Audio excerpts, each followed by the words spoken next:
In the quiet village of Ndiogborodo, there lived a boy named Ejike. He was different, so different that people called him strange, cursed, or even evil. But the truth was hidden beneath the mask he wore every single day. Ejike never removed the mask, not in school, not at home in front of his neighbors, not even during sleepovers or parties, not that he was ever invited to one. It was a full black mask made of thick fabric, with just 2 holes for his eyes. The children in his school used to say he had no nose, or that his face looked like a burnt yam. Others said his father must have carved a demon's face into him at birth. But none of them knew the truth. When Ejike was born, the midwife who helped deliver him screamed and fainted.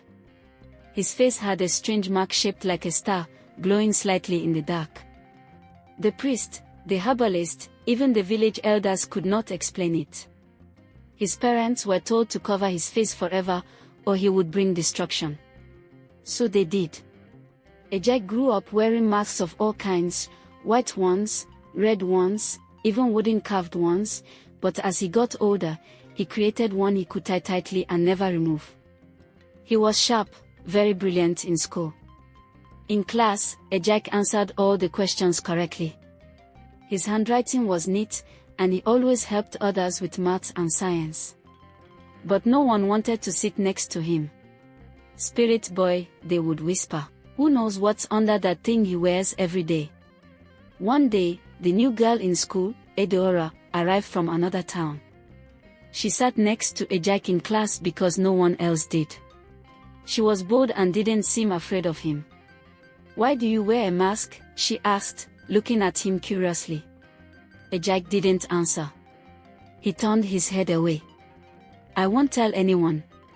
"You can trust me," Edeora whispered.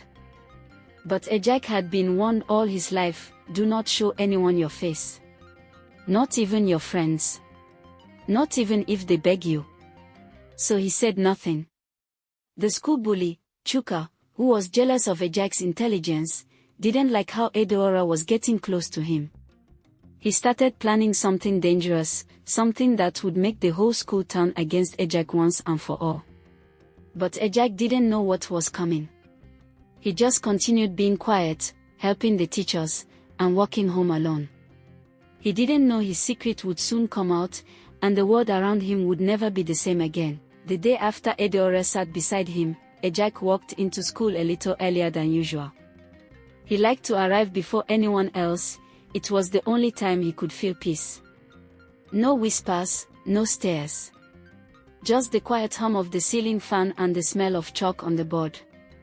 But even early that morning, he noticed something strange. Chuka was already in school too. He was sitting at the back, pretending to read a book, but his eyes were watching Ejike like a hawk. Ejike felt his stomach twist, but he said nothing and quietly sat down.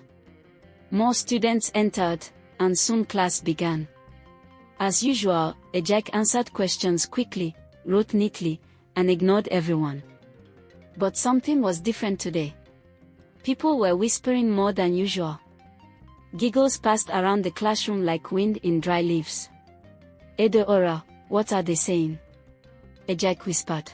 Edeora leaned closer and whispered, "Chuka told people you have a snake face under your mask. That you were born from the river, not a woman." Ejike's hands froze on his book. "He even told the teacher yesterday that you might be dangerous," she added. Ejike felt heat rise in his face under the mask. Dangerous. He had never hurt anyone in his life. Was it so hard to be left alone? By lunchtime, things got worse. Chuka stood up in the middle of the field and shouted, "Let us see what this masked boy is hiding. Maybe he's a ghost." Some students laughed. Others looked unsure. A few even looked scared. "I dare him to remove the mask." Chuka shouted louder. "He's not special. He's just hiding a rotten face." Ejike turned away and started walking, but Chuka followed. "If you're not a coward, remove the mask," he shouted again. Ejike's heart beat fast. Should he run? Should he say something? He kept walking until he reached the edge of the school fence. There, he stood under the mango tree, staring at the sky through the mask's tiny holes. Maybe this will never end, he thought. Maybe I'll never be free. Suddenly, a hand touched his shoulder. He turned fast. It was Eudora. "Don't listen to them," she said gently. "They're just scared of what they don't understand." "I wish I could just disappear," Ejak whispered. "But you don't have to," she said. "You're strong. And the truth will come out one day." Ejak nodded slowly, grateful for her words. For the first time, someone believed in him. Hey! If you're enjoying this story and want to know what happens when Ejak's mask is finally removed, don't forget to hit that subscribe button right now. There's more drama, mystery, and truth coming, and trust me, you won't want to miss it. Just when Ejak thought the day was over, he got home and found a strange envelope on the doorstep. There was no name on it. Inside was a note that read, "Remove the mask or we will remove it for you. Final warning." His hands trembled. Someone had followed him home. Someone knew where he lived. And whoever it was, they were getting bolder. Ejak held the paper tightly as his heart pounded hard in his chest.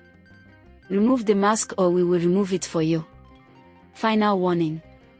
He looked left and right, but the compound was quiet.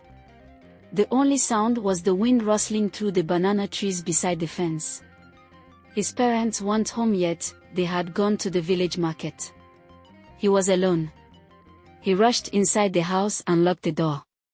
Then, he ran into his small room, closed the curtains, and sat on his wooden bed. "Who wrote this?" he whispered. It wasn't written in pencil or biro, it looked like it had been cut from magazine letters, pasted one by one. Whoever sent it didn't want to be known. Ejak read it again. "We will remove it for you." He couldn't sleep that night. Each time a goat bleated outside or the wind whistled through the thatched roof, he sat up straight. He kept the note hidden under his mattress. And just in case, he pushed a small wooden stick under his bed, where he could reach it fast. Around midnight, he heard it. Knock. Knock. Knock. His heart jumped. He held his breath. 3 more knocks came, this time louder. Knock. Knock. Knock. He tiptoed to the door and peeked through the curtain. A shadow stood near the gate. The figure didn't move. It was tall and wore a dark cloth. Not even the moonlight could show the person's face. Ejak stepped back, scared.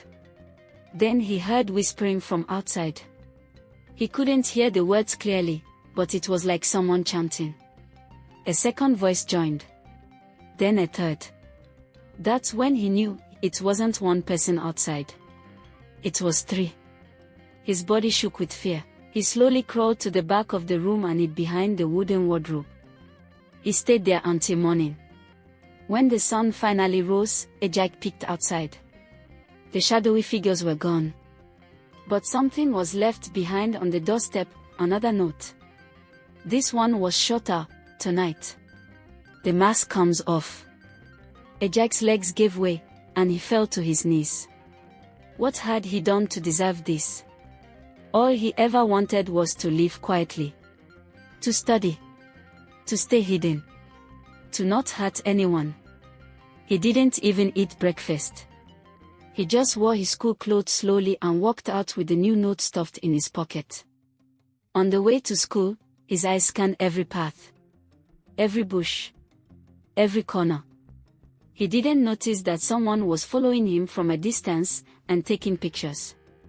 By the time Ejak reached school, his legs felt like wood. He walked slower than usual, his eyes darting left and right. He could feel it, something was off.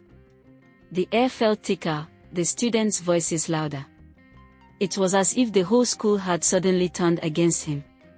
When he walked into the classroom, everyone went quiet. Not just quiet, dead silent.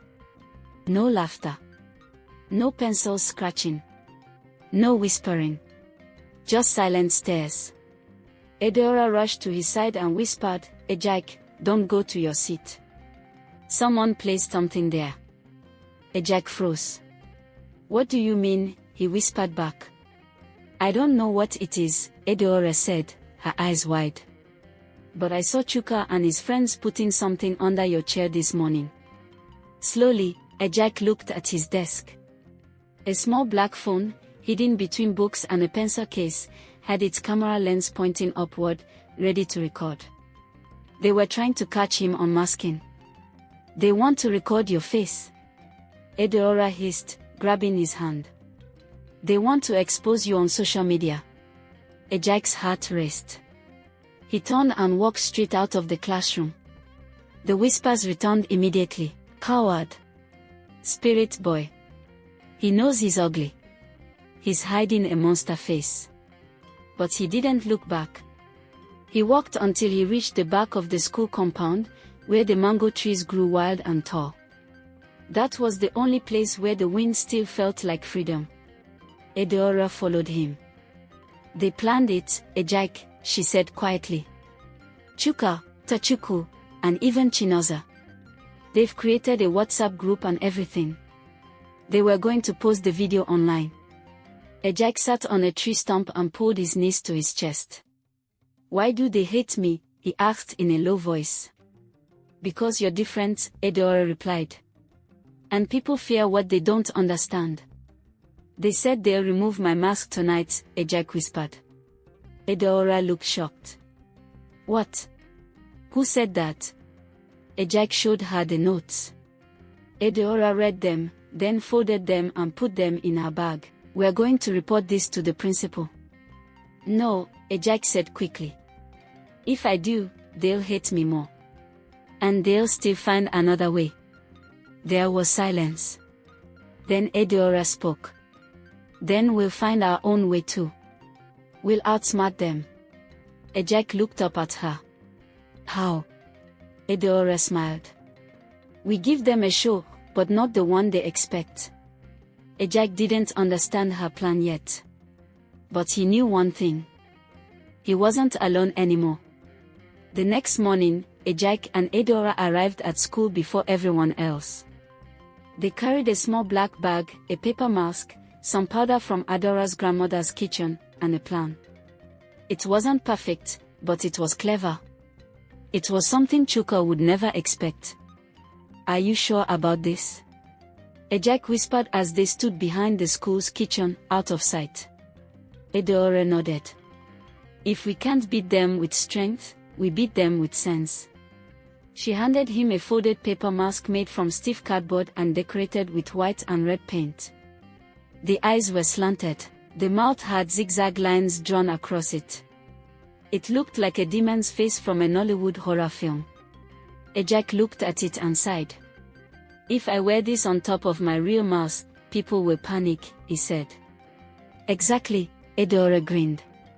"They think they're ready to see what's under your cloth. But let's give them something they'll never forget." They returned to class right before the bell rang. Chuka and his friends were already there, giggling and whispering in the back. This time, no one even greeted Ejike when he entered. He sat down slowly, the strange paper mask hidden inside his bag. Everything seemed normal. Until third period. Chuka raised his hand and loudly said, "Madam, Ejike is using something inside his bag. I saw it. I think he's hiding something dangerous." The teacher, a round woman named Madam Obi, frowned. "Ejike, please stand up and show us your bag." Ejike stood slowly. His heartbeat was loud in his ears. He opened the bag. Everyone leaned forward. Edeora gave him a small nod. In one fast move, Ejike pulled out the paper mask, put it on top of his real mask, and shouted, "You want to see my real face? Here it is." The class screamed. Some students jumped out of their seats. One girl threw her shoe and ran outside. Even Madam Obi screamed and fell on her chair, shouting, "Holy Ghost fire." Chuka froze in shock, his eyes wide. Then Ejike did something unexpected. He threw a small pinch of Adora's grandmother's kitchen powder into the air, which made a cloud of white dust explode around him like magic smoke. He ran out of the classroom while everyone coughed and screamed in confusion. By the time the dust cleared, Ejike was gone. Everyone looked around in shock. Some believed he had vanished into thin air. Others said they saw him float like a spirit. But Chuka, he sat there with shaking hands, embarrassed and silent. Later, Ejike met Edora behind the mango tree, where they laughed quietly. They wanted a monster. Edora said. Well, we gave them a show. Ejike smiled behind the mask. I've never felt this free before. But their celebration didn't last long. Because deep in the shadows behind the school, someone else had recorded the whole thing. Not a student. Not a teacher. Someone much older. Someone who had been looking for Ejike for years. That evening, Ejike and Edora sat together under the mango tree again. The birds were flying home, and the sky turned orange like ripe pawpaw. They laughed over what had happened earlier in class. Edora mimicked Madam Obi falling back and shouting, "Holy Ghost fire." Ejike chuckled so hard, he held his stomach. I never knew you had that kind of boldness inside you, Edora teased. Ejike's laughter slowed. I think I've always had it, but I was too scared to use it. But while they laughed under the mango tree, a black jeep rolled into the village, its windows tinted so dark no one could see inside. It drove slowly, too slowly, past the school, past the market, and past Ejike's house. Then it parked beside the village stream and waited. The engine went off, and the door stayed locked. Inside the jeep sat a man with a long scar down his cheek. His eyes were cold like a hunter. In his hand was a tablet showing the blurry footage of Ejike's classroom stunts from earlier that day. He zoomed in. Paused. Zoomed again. There it was, the mask, the sudden powder, the disappearing act. The man smiled slowly. I found him, he whispered. He picked up his phone and made a short call. Prepare the cage. The boy is in the Ogborodo village. He will come with us quietly, or not at all. That night, Ejike's parents sat him down after dinner. Your headmaster called, his father said. He said you caused drama in class. Ejike's stomach sank. I was defending myself. They've been trying to film me and take off my mask. His mother sighed. We understand, my son. But your father and I fear something greater is coming. We had a dream. Ejike looked up quickly. What kind of dream? His father glanced at his wife, then said, a black car came. Men in black coats entered our house. They wanted you. We begged them to go, but they said your face is not just a curse, it's a key. A key to what? Ejike asked, confused. But before his father could answer, a loud knock hit the door. Boom. Boom. Boom. Everyone froze. Another knock. Then a deep voice outside called, Ejike's parents, we need to speak with you. We are from the Federal Research Department. Open the door. Now. Ejike's mother clutched his hand. His father reached under the table and grabbed his machete. Ejike's heart began to race. The jeep had come for him. And it wasn't a dream this time. The knocking became louder. Boom. Boom. Boom. Open this door now or we break it down, the voice outside shouted again. Ejike's father stood up slowly, machete in hand. His mother held Ejike's arm tightly, whispering prayers under her breath. Don't open it, Ejike said, trembling. They are not normal people. They know about me. His father peeked through a crack in the wooden wall. He saw 3 men, all wearing black coats and standing stiff like soldiers. One held a black box in his hands. Suddenly, crack. The door flung open, kicked in with force. The men stepped inside, their boots hitting the floor hard. One pointed a small device at Ejike, it started to beep. He's the one, the man with the scar said. Come with us, boy. You don't belong here anymore. Ejaik's father raised his machete. He's not going anywhere. But before he could step forward, the man pressed a button. The device in his hand let out a high-pitched sound. Instantly, Ejaik's father dropped the machete and held his ears in pain. His mother fell to her knees, shaking. Stop it! Ejaik shouted. We will, when you come with us, the man said. Ejaik looked around. His parents were helpless, the men were too strong, and his heart was pounding like a drum. Then he remembered the back door. He turned and ran. He's running, one of the men shouted. Ejaik burst through the back door, sprinting into the night. The wind slapped his face, and dry grass scratched his legs, but he didn't stop. He ran through the cassava farm, past the neighbor's goat pen, through the narrow footpath that led to the old water well behind the church. He kept running, tears streaming under his mask. He had nowhere to go, but he remembered someone who might help, Edeora. He turned his path and ran straight toward her house. It wasn't far. As he reached the gate, he knocked fast and hard. Edeora. Please, it's me. It's Ejaik. Please open up. The wooden door creaked open. Edeora stepped out in her night wrapper, holding a torchlight. She saw his shaking body, his torn shirt, his hands trembling. Ejaik. What happened? They came for me, he said, out of breath. 3 men. They want to take me. They said. I don't belong here. Edeora's eyes widened. Come inside.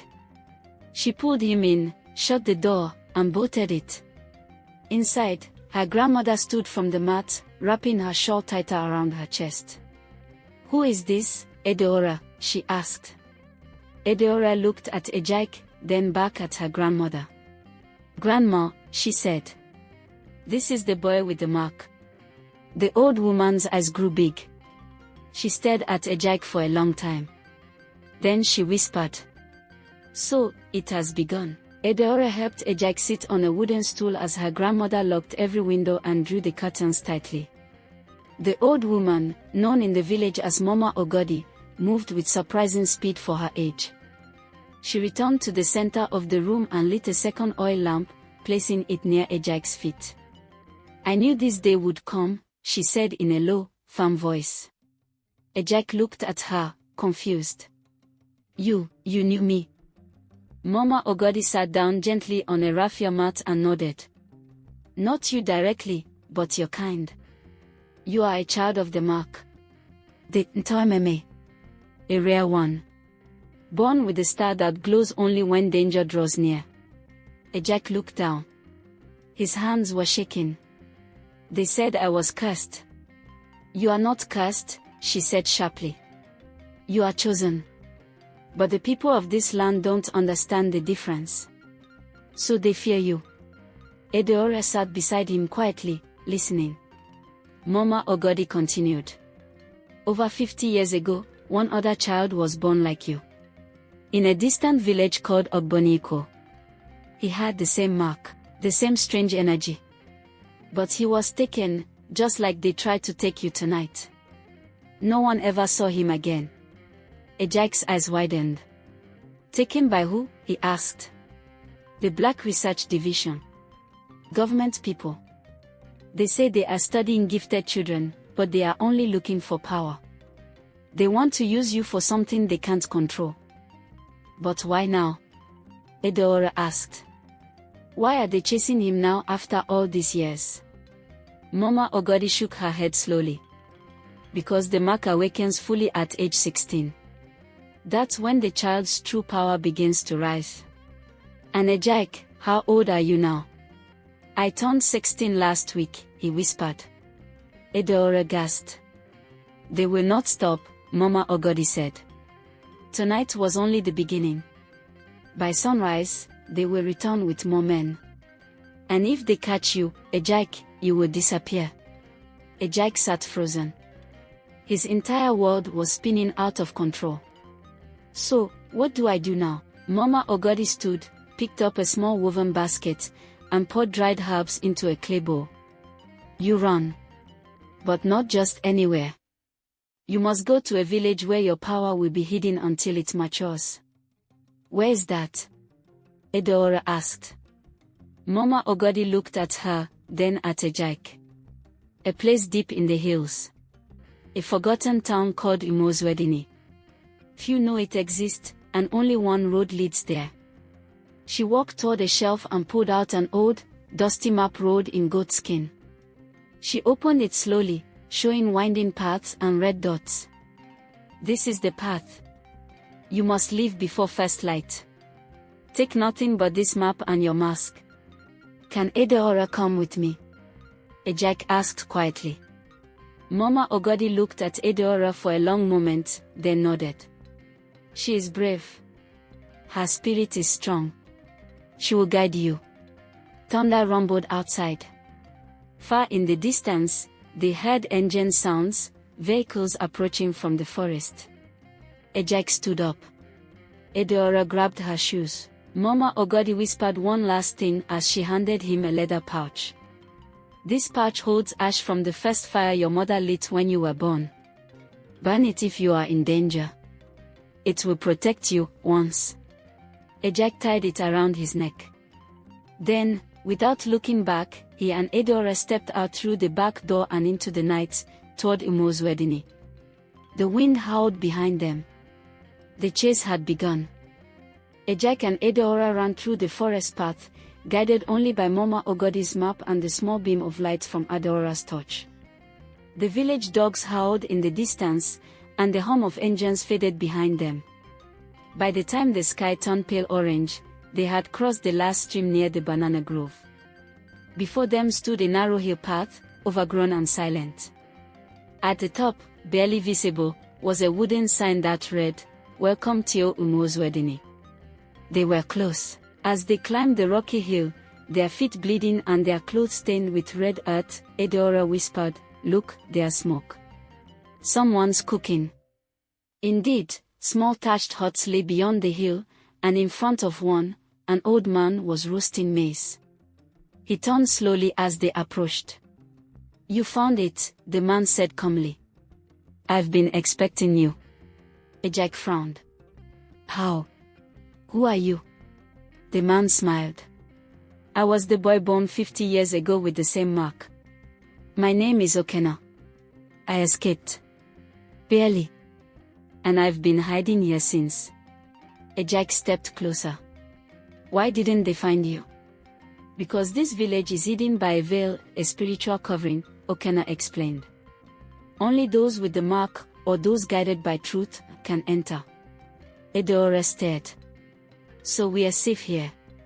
"For now," Okena replied. "But Ejike, your mark is glowing brighter than mine ever did. That means your gift is stronger. You must train it." Ejike sat down, tired. "What gift?" Okena took a small mirror and held it to Ejike's face. "You've been afraid of your face all your life, but the truth is, your face does not curse others. It shows them the truth they fear the most. That's why they run. That's why they collapse. Their own darkness reflects back to them." Ejike froze. "So, I'm not dangerous?" "No," Okena said. "You are the light in a dark mirror. That's why the government fears you." Edeora's eyes filled with tears.